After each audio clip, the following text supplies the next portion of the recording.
সামাজিক যোগাযোগ মাধ্যমে পরিচয়, এরপর আলাপচারিতা থেকে ঘনিষ্ঠতা, কখনো বা প্রেমের সম্পর্ক। এমন পাতানো প্রেমের ফাঁদে পড়ে জীবন হারাচ্ছেন অনেকেই। প্রেমের ফাঁদে পা দিয়ে জীবন হারানো সবশেষ ব্যক্তির নাম আশরাফুল। রংপুরের বাসিন্দা আশরাফুলকে ঢাকায় এনে খুন করা হয়, আর খুনের পর লাশ গুম করতে শরীর কেটে ২৬ টুকরো করে খুনিরা। শেষে ড্রাম ভর্তি করে মরদেহ ফেলে যায় ঢাকার হাইকোর্ট এলাকায়।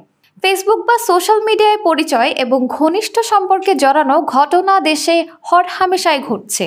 এতে কারো সম্মান যাচ্ছে, কারো যাচ্ছে টাকা, আর কেউ কেউ জীবন দিয়ে এই সম্পর্কের মূল্য দিচ্ছে। অপরাধ বিশেষজ্ঞদের ভাষ্যমতে প্রযুক্তির ছোঁয়ায় মানুষ সুবিধা যেমন ভোগ করছে, তেমনি প্রযুক্তির অপব্যবহারে মানুষ কখনো কখনো দানবের ভূমিকায় অবতীর্ণ হচ্ছে।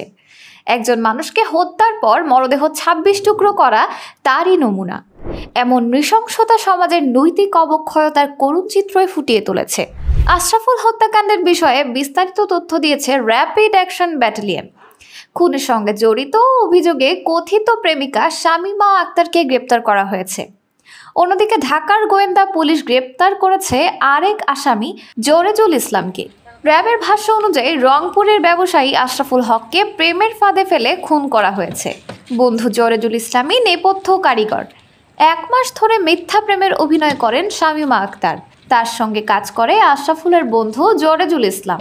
জুলেজ এবং স্বামীর পরিকল্পনা ছিল জোরেজুলকে নিয়ে অন্তরঙ্গ ভিডিও ধারণ করা হবে। সেই ভিডিও দেখিয়ে ব্ল্যাকমেইলিং করে ১০ লাখ টাকা হাতিয়ে নেবে তারা। সেই টাকা থেকে জোরেজুল ৭ লাখ এবং শামীমা ৩ লাখ টাকা নেবে। এই শামীমা কুমিল্লা জেলার বাসিন্দা এবং একজন প্রবাসীর স্ত্রী। তিনি আগে থেকে পরকীয়ার সম্পর্কে জড়িয়েছিলেন রংপুরের জোরেজুল ইসলামের সঙ্গে। আবার এই জোরেজুলের পরিকল্পনায় ১ মাস আগে শামীমা সোশ্যাল মাধ্যম ও মোবাইল ফোনে সম্পর্ক তৈরি করেন আশরাফুলের সঙ্গে।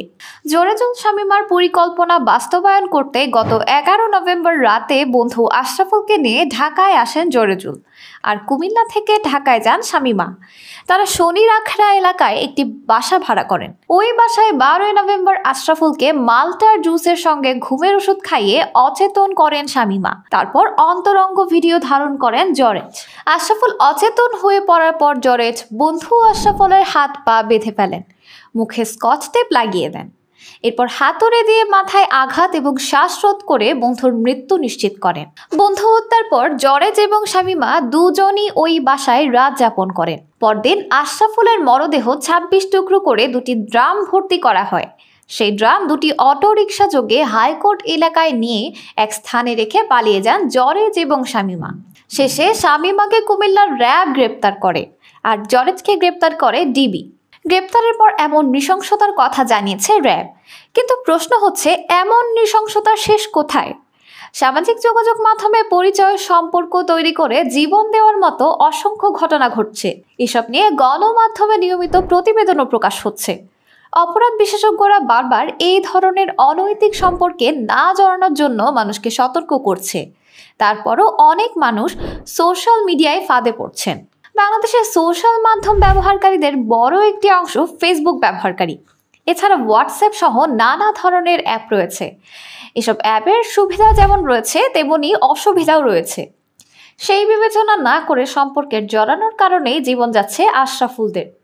তাই ফেসবুক সহ সোশ্যাল মাধ্যম ব্যবহারে আরও সতর্ক হতে হবে, এমন পরামর্শই দিচ্ছেন অপরাধ বিশেষজ্ঞরা। পতাকা প্রহরী, বাংলাদেশ।